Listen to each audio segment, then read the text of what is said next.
abamu akugamba nti kati kyoba okola nze nkujjeyo eri mu kyalo nkutadde wano mu kibuga omusaala gwofuna tugugabanire wakati n'omulimu gwe nkufunidde naye tugabanira ki fil wasat okitegedde bwe ziba 5,000 2,500 nawe ofuna 2,500 naye nga tolina maanyi gootadde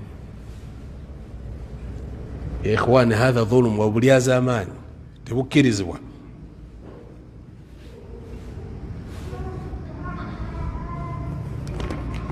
كل هذا حرام والعياذ بالله ولا يحل لهم يتشكرزوا